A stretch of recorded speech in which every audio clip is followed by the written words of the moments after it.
I stood in my father's office, my hands trembling slightly as he paced behind his mahogany desk.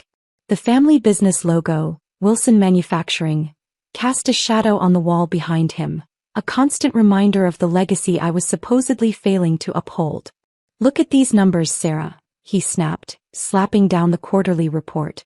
"Down 15% under your management. Your grandfather built this company from nothing, and you're destroying it in months." I tried to keep my voice steady. "Dad, if you'd just listen to my proposal about modernizing our—" "Enough." He cut me off, his face reddening. "Your brother James was right. You're too weak, too soft for this business. All these new ideas, digital transformations, that's not how we do things here." My mother sat quietly in the corner, her perfectly manicured nails tapping against her designer handbag. She wouldn't meet my eyes, she never did when Dad was in one of his moods. "But the market is changing," I argued. "If we don't adapt." I said enough. Dad slammed his hand on the desk. "You've had your chance. 6 months as regional director, and all you've done is push for changes we don't need. James will take over your position effective immediately." I felt like I'd been punched in the gut. James, my younger brother who spent more time playing golf than working, who'd never even bothered to learn our inventory system. "That James. You can't be serious," I whispered. Mom finally spoke up, her voice soft but firm. "Your father knows best, Sarah. Maybe this is a sign you should explore other opportunities." I looked between them, my father, red-faced and rigid with anger, and my mother, perfectly composed as always, more concerned with appearances than actual business sense. 28 years old with an MBA from Harvard and 5 years of experience at top consulting firms, and they still saw me as the little girl who wasn't tough enough to follow in my grandfather's footsteps. "Fine," I said, my voice ice cold. "I quit."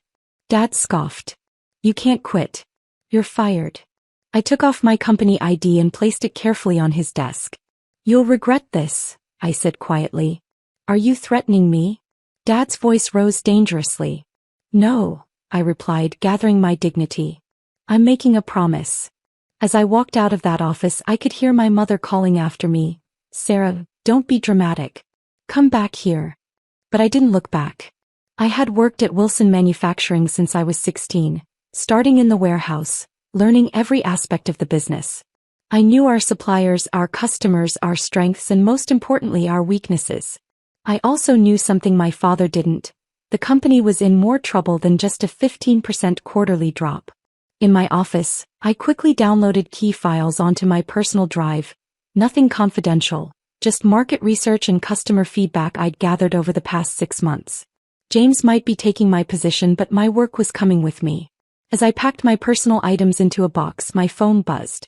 It was a text from Marcus, our chief financial officer and one of the few people who supported my modernization plans. "Just heard. They're making a huge mistake. Call me when you can." I smiled slightly. Dad had no idea what he'd just set in motion. His outdated management style and resistance to change weren't just costing us market share, they were driving away our best talent. Marcus wasn't the only one who saw it. Walking through the warehouse for the last time, I stopped to say goodbye to the workers I'd gotten to know over the years. Many looked shocked, some angry on my behalf. "Don't worry about me," I told them. "Sometimes the best thing that can happen is getting pushed out of your comfort zone." Outside, I placed my box in my car and took one last look at the building. Wilson Manufacturing had been my whole life, my inheritance, my future. Now it was just another company making the fatal mistake of clinging to the past. I pulled out my phone and dialed a number I'd been saving for a special occasion. "Hello, Michael. It's Sarah Wilson.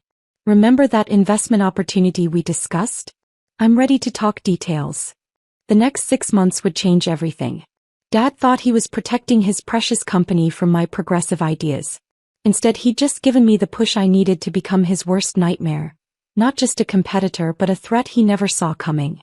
Little did they know being fired was just the beginning of my story. The real shock would come when they discovered exactly what I was capable of doing on my own. 6 months later, I sat in my sleek downtown office, reviewing the final documents. The view of the city skyline was a far cry from my old workspace at Wilson Manufacturing, but that wasn't the only thing that had changed. "The numbers look good," Michael said, sliding another contract across my desk. Your father has no idea how bad things have gotten at Wilson. Their major clients are jumping ship and James. He chuckled. Well, let's just say golf skills don't translate to business acumen. I smiled, remembering how quickly everything had fallen into place after that fateful day. Michael, a venture capitalist I'd met at a business conference, had been eager to back my new company Next-Gen Manufacturing Solutions. We'd spent the past 6 months poaching top talent from Wilson and other competitors, implementing the very same modernization strategies my father had rejected. My phone buzzed, a text from Marcus, who'd resigned from Wilson 3 months ago to join me as CFO. Your brother just lost the Anderson account. Your father's having a meltdown. I wasn't surprised. The Anderson account had been with Wilson for 20 years. I'd personally handled their business for the past 3, which was why they'd followed me to NextGen without hesitation. Sarah, Michael leaned forward, his expression serious. Wilson Manufacturing's stock has dropped 40% since you left. They're vulnerable. If we move now. I nodded, pulling up the presentation on my laptop. The hostile takeover proposal is ready. We've acquired enough shares through shell companies over the past few months. One more push and we'll have controlling interest. Just then my assistant Emma knocked and entered. Ms. Wilson, your mother's been calling the office. She says it's urgent. Of course it was. Mom always thought everything was urgent. I hadn't spoken to my parents since that day, though I'd heard plenty through the grapevine. Dad's temper had gotten worse as the company struggled. James was in over his head and their best employees were leaving in droves. Tell her I'm in a meeting, I replied. Actually, tell her I'll see them all very soon. Emma nodded, trying to hide her smile. Everyone in the office knew what was coming. The next week passed in a blur of meetings and legal documents. Finally, everything was in place. Wilson Manufacturing was calling an emergency shareholders meeting to address the company's declining performance. As the new majority shareholder, though they didn't know it yet, I had a front-row seat to what would become the most dramatic family reunion in corporate history. The morning of the meeting, I stood in front of my full-length mirror, adjusting my designer suit. Gone was the timid daughter trying to please her father. In her place stood a CEO who'd built a successful company from scratch in 6 months. Ready? Marcus asked, waiting by my office door. I grabbed my briefcase containing the takeover documents. Time to show them exactly how weak I am.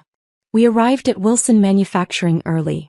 Through the glass doors I could see the shareholders gathering in the main conference room. Dad sat at the head of the table, trying to maintain his usual authoritative presence but looking notably strained. Mom sat beside him, perfectly coiffed as always but with worry lines around her eyes. James was there too, fumbling with his presentation notes. Your brother looks like he's about to be sick, Marcus whispered. Wait until he sees what's coming, I replied. At exactly 9 a.m. the meeting was called to order. I stood in the hallway, listening as Dad tried to explain away the company's failures, blaming market conditions, foreign competition, everything except his own poor leadership. Then came the moment I'd been waiting for. The chairman announced, and now we must address the elephant in the room. A significant portion of company shares has been acquired by a new entity over the past 6 months. The new majority shareholder is here today to discuss the future of Wilson Manufacturing. I heard my mother's sharp intake of breath, my father's angry demand to know who dared to try and take his company. James was stuttering something about legal actions. Taking a deep breath, I pushed open the conference room doors and walked in. The room fell silent. Mom's coffee cup slipped from her fingers, spilling across the polished table. Dad's face went from red to white in seconds. James looked like he might actually faint. I walked to the front of the room, placed my briefcase on the table and smiled. Shall we begin?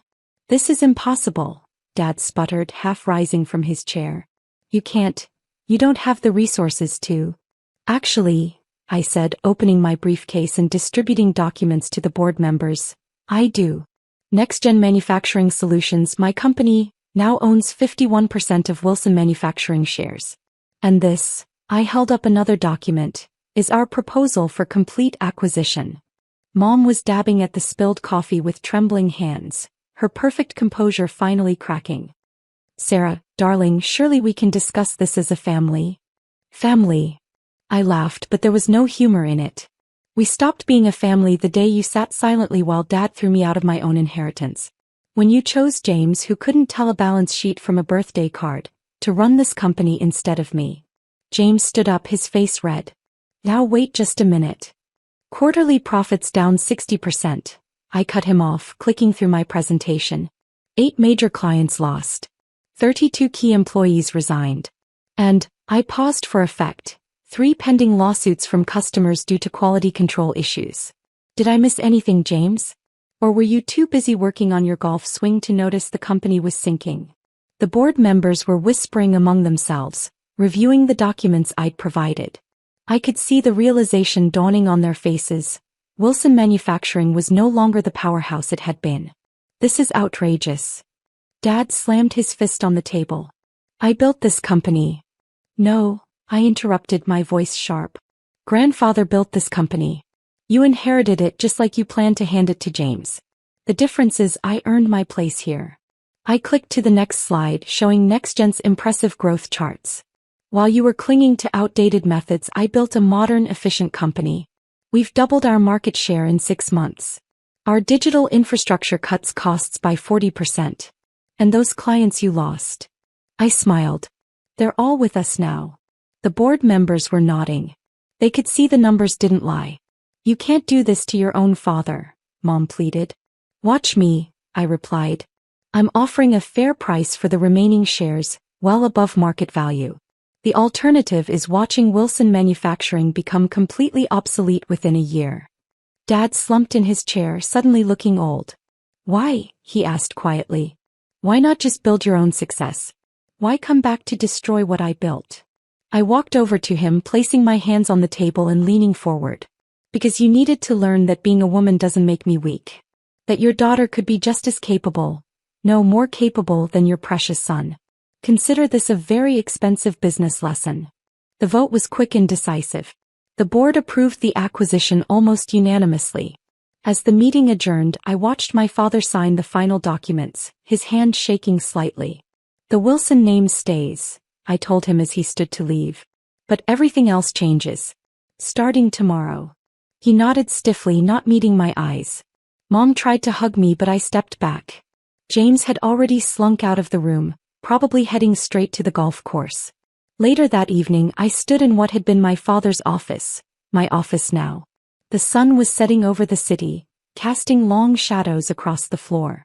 Marcus knocked and entered, carrying 2 glasses of champagne. Congratulations, so, he said, handing me a glass. I took it, looking around the office. You know what the funny thing is? Dad always said I was too soft for business. But he never understood, true strength isn't about being tough. It's about being smart, adaptable, and willing to change. To change, Marcus raised his glass. And to karma, I added with a smile. The next morning, a moving company arrived to clear out the old office furniture. Everything was getting an upgrade, new technology, new systems, new leadership. As I watched them work, my phone buzzed with a text from Mom. Your father would like to talk. Maybe over dinner.